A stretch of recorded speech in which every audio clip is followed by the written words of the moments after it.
Hello and welcome along to another Motorhome Diary, and today we're coming to you from North Wales. It's New Year's Eve 2011 and my husband and I have decided to see in the new year with a bit of a difference. Now, first of all, I must say I've been so impressed with the campsite here. The facilities are absolutely state-of-the-art, extremely clean, extremely high standard all round. But the real reason that you come to North Wales is over there. We've had the privilege of waking up to this every morning.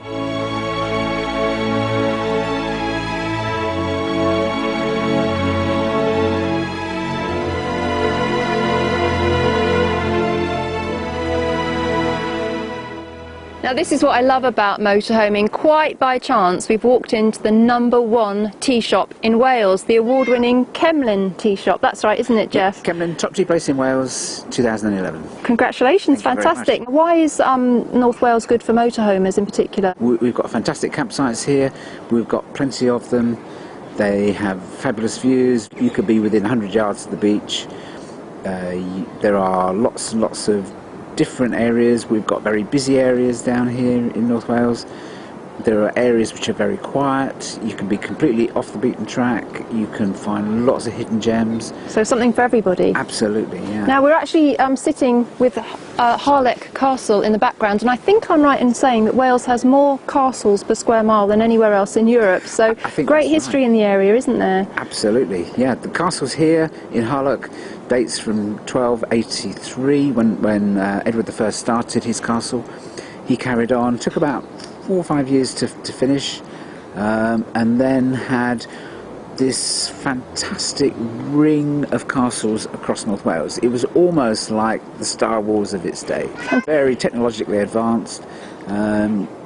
He had castle builders coming in from Savoy across on the continent, so it was cutting edge technology of its day here. But Jeff, I think it's obvious that most people would come here for Snowdonia National Park, which of course is absolutely stunningly beautiful, but there's more to the area than just that, isn't there? The area also has lots of Bronze Age, Iron Age, Stone Age artefacts that have been found here.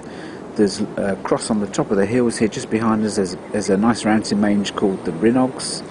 And you can be walking up there with some quite tough walking if you want, or some gentle strolls. You could come several times to the same place and see completely different things. So in the winter time, from here you can look across to Snowdon and see the snow-capped mountains. In the summertime, obviously, you've got the summertime, the gorse, which is bright yellow on the mountainsides, is fantastic. You've actually been involved with a website that might be of interest to motorhomers. Could you tell us a little bit about that? Secret Snowdonia. So a website set up just for this area, and that's being continually updated with all the latest news. There is also a major walking path which runs from Barmouth through to Kilvore, which is just across the back here, across the Rhinogs, and that's called Ardudwy Way.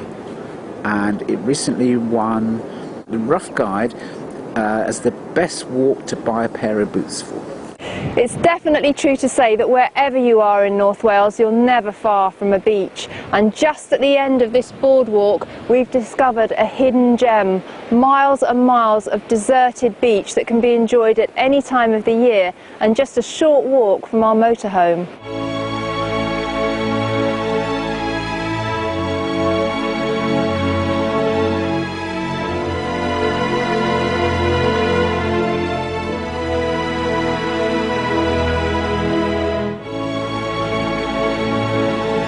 Just a few steps off the tourist trail is this amazing church, Llandellig Church, and as you can see, it's actually in the sand dunes. There has been a church on this site since 435 AD, and over the many hundreds of years, the sand gradually built up, and by the Second World War, the sand dunes had completely covered the church, and just the bell tower at the top there was sticking out of the sand dunes.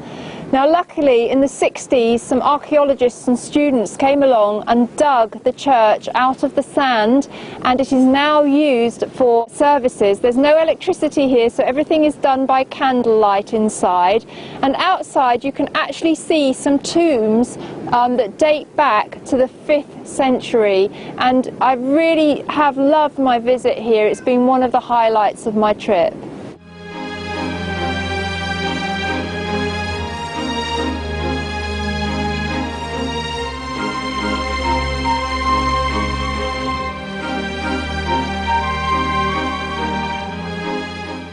I hope you've enjoyed our little snapshot of North Wales, and of course we've only had the chance to just scratch the surface. There's so much more to see and do at any time of the year. So whether you choose to do a tour of castles or maybe a golf tour, there's Royal St David's in the background there, fantastic championship golf course, or maybe just go wherever the road takes you. That is the joy of motorhoming, and the one thing you can be sure of is that you can change your view. Thank you for watching.